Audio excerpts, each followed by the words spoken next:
कक्षा 5 की पाठ्यपुस्तक हमारे आसपास का 19वां पाठ किसानों की कहानी बीज की जुबानी, पृष्ठ 174।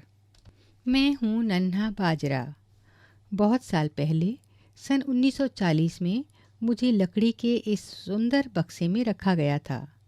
आज मैं तुम्हें अपनी कहानी सुनाना चाहता हूँ। यह सिर्फ मेरी नहीं, मेरे किसान दामजी भाई के परिवार की भी कहानी है। अगर आज ना सुनाई तो शायद फिर कभी ना सुना पाऊँ। मैं जन्मा था गुजरात के वान गांव में। उस साल बाजरे की फसल बहुत अच्छी हुई थी। गांव में त्योहार का माहौल था। हमारा इलाका अनाज, साग सब्जी के लिए बहुत मशहूर था। दामजी भाई हर साल अच्छी फसल के कुछ बीज अपने अगले साल के लिए रखा करते थे। इसी तरह हम बीजों का वंश चलता। सूखी लौकी को मिट्टी से लीप कर उसमें बीजों को रखा जाता। मगर उस साल दामजी भाई ने हम बीजों को रखने के लिए छोटे छोटे खानों वाला मजबूत लकड़ी का एक सुंदर बक्सा अपने हाथों से बनाया। हमें कीड़ों से बचाने के लिए उसमें नीम की पत्तियां बिछाईं। तब और बीजों के साथ मैं भी यहीं रहने लगा। उस समय दामजी भाई के सभी चचेरे भाई भी उनके साथ ही रहते थे। गांव वाले एक दूसरे के खेतों में हाथ बटाते। जब नई फसल तैयार हो जाती तो सब साथ साथ त्योहार मनाते। तब के खाने पीने की तो बात ही अलग थी। सर्दियों में खेत में ही ताज़ी सब्जियों को मसालों के साथ एक मटके में भरते और उसको सील बंद कर देते।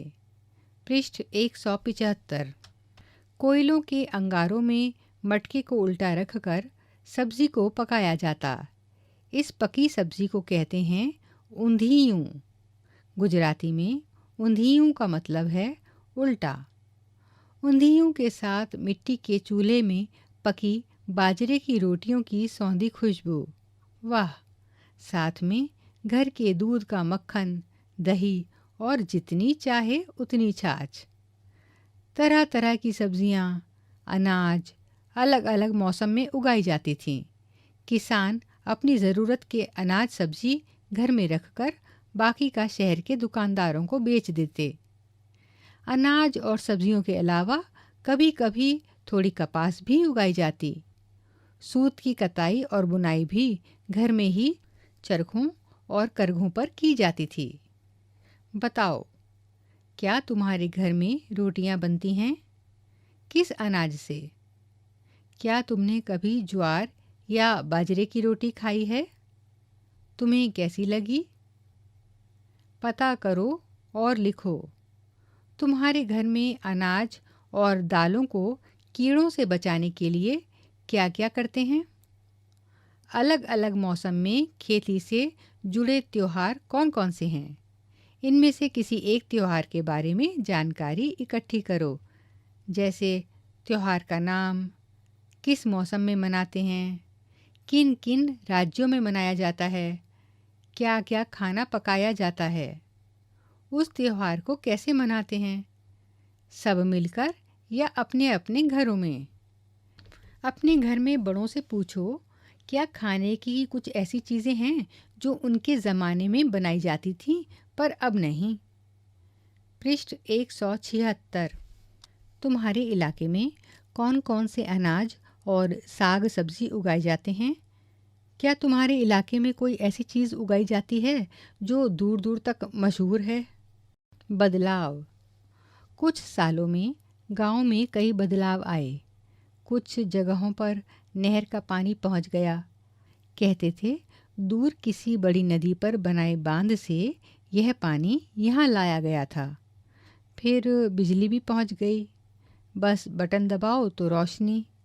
धीरे धीरे सभी लोग एक दो तरह गेहूं और कपास की ही फसल उगाने लगे, जिन्हें बेचकर ज़्यादा फ़ायदा हो। दामजी भाई के खेतों से हम ज्वार बाजरे और साग सब्जियों की तो छुट्टी ही हो गई। किसान बीजों को भी बाज़ार से खरीदने लगे। लोग कहते थे नई तरह के बीज हैं। अब किसानों को पुराने बीज रखने की ज़रूरत ही नहीं थी। अब तो ख़ास मौक़ों पर ही मिलकर ख़ास खाना पकाया जाता। सब पुराने खाने के स्वाद को याद करते, मगर बीज ही बदल गए तो स्वाद कैसे ना बदले। फिर बाज़ार से ख़रीदी सब्ज़ी से घर की ताज़ी सब्ज़ी का मज़ा थोड़े ही आ सकता है। दामजी भाई अब बूढ़े हो गए थे। उनका बेटा हसमुख खेती और घर का जिम्मा संभालने लगा। हसमुख खेती से खूब मुनाफा कमा रहा था। उसने अपने पुराने घर को नया बनाया, खेती में भी नई नई चीज़ें लाया, पानी के लिए बिजली का पंप लगाया, शहर में आने जाने के लिए मोटरसाइकिल खरीद ली और ज़मीन जोतने के लिए ट्रैक्टर। जो काम करने में बैलों को कई दिन लगते, वह काम ट्रैक्टर कुछ ही समय में कर लेता। हसमुख कहता, अब हम सोच समझकर खेती कर रहे हैं, वही उगा रहे हैं जो बाज़ार में बेचा जा सके। मुनाफे के पैसों से हम अपना जीवन सुधार सकते हैं और ज़्यादा तरक्की कर सकते हैं। पृष्ठ 177। मगर बक्से में पड़े हम पुराने बीजों को ऐसी तरक्की पर शक था। हम तो सोचते ही रह गए, यह कैसी तरक्की, हमारी और बैलों की तो छुट्टी ही हो गई। ट्रैक्टर ने खेतों पर काम करने वाले लोगों को भी बेरोज़गार कर दिया। चर्चा करो। बाजरे के बीज ने दामजी भाई की खेती और हसमुख की खेती में क्या क्या अंतर देखे, जैसे सिंचाई, ज़मीन जोतना इत्यादि में। हसमुख कहता, खेती के मुनाफे से हम और तरक्की कर सकते हैं। तुम तरक्की से क्या समझते हो? लिखो, तुम अपने गांव या इलाके में क्या क्या तरक्की देखना चाहोगे। खर्चे पर खर्चा। अगले 20 सालों में बहुत से बदलाव आए। गाय बैल नहीं तो गोबर की खाद भी नहीं। हसमुख ने नई महंगी खाद डालनी शुरू की। नए बीज ऐसे थे कि उनसे उगी फसल पर जल्दी कीड़े लग जाते। फसल पर दवाइयों का छिड़काव भी करना पड़ता। पृष्ठ 178। उफ, क्या बदबू थी उनकी।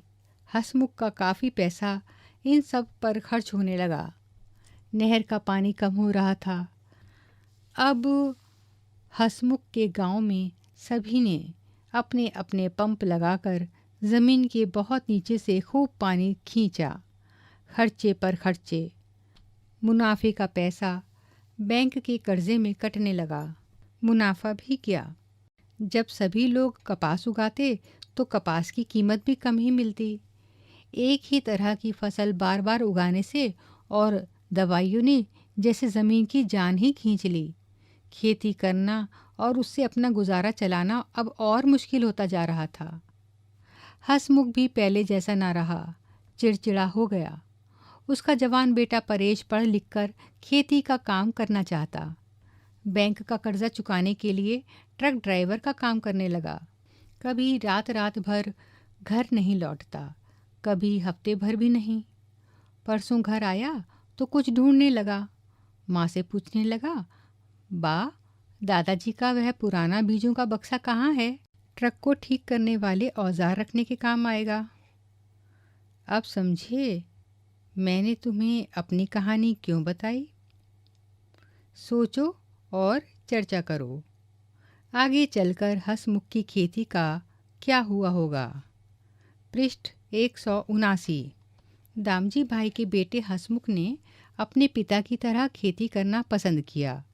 हसमुख का बेटा परेश खेती ना करके ट्रक चला रहा है।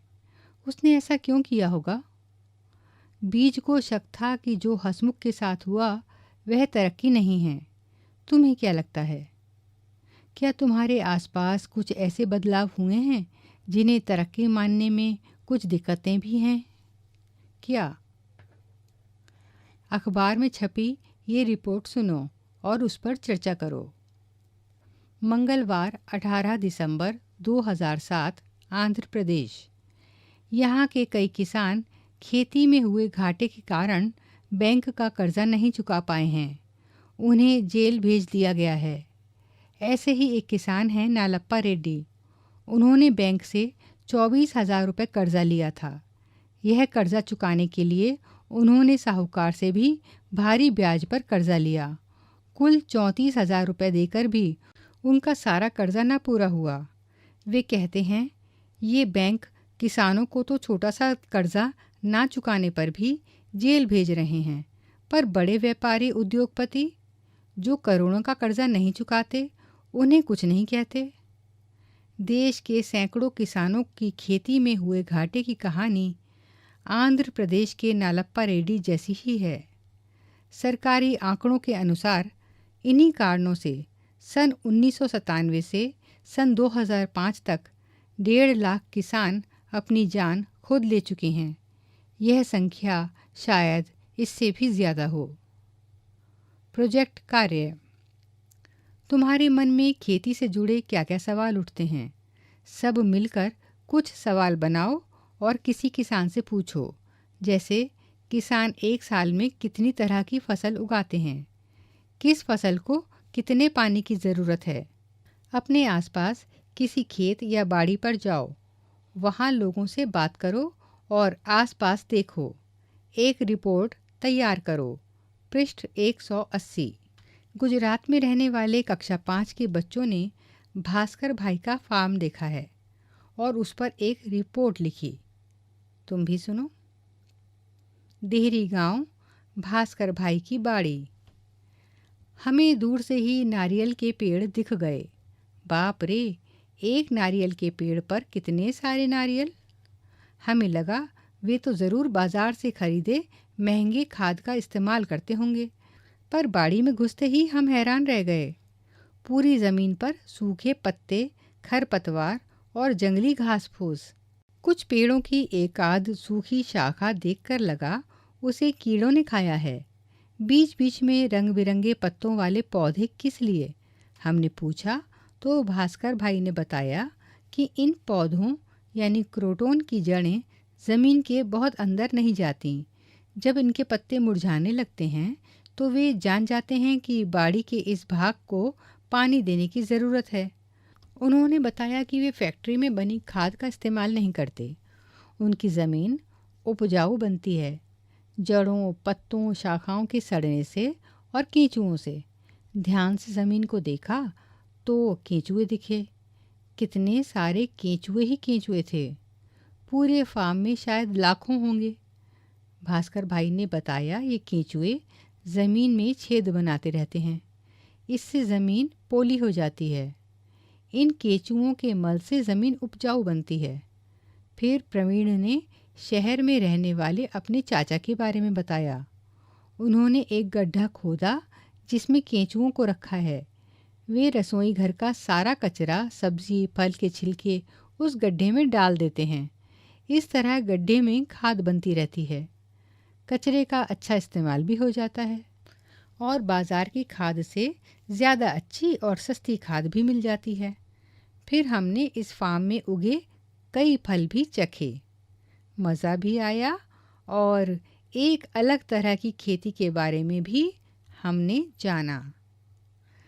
समूह के सदस्य प्रफुल्ल, हंसा, कृतिका, चक्की, प्रवीण। कक्षा 5 सी। बाजरे के बीज का सफ़र, खेत से प्लेट तक। बाजरे की बाली को ओखली में रखते हैं। मूसली से कूटकर बाजरे के दानों को बाली से अलग करते हैं। बाजरे के दाने अलग हो जाते हैं। आजकल यह काम हाथ से नहीं बल्कि एक बड़ी मशीन जिसे थ्रेशर कहते हैं उससे किया जाता है। दोनों एक ही काम करने के अलग अलग तरीके हैं जिन्हें हम तकनीक भी कह सकते हैं। उसके बाद अलग अलग तरीक़ों से चक्की से आटा पीसते हैं और उसके बाद छलनी से छानते हैं। इन्हीं प्रक्रियाओं को दिखाने के लिए यहाँ चित्र भी दिए गए हैं। हम क्या समझे? हमारे खाने में कई बदलाव आए हैं। ऐसा कैसे कह सकते हैं? बाजरे के बीज की कहानी बड़ों से मिली जानकारी के आधार पर लिखो। अगर सभी किसान एक ही तरह के बीज बोएं, एक ही तरह की फसल उगाएं तो क्या होगा?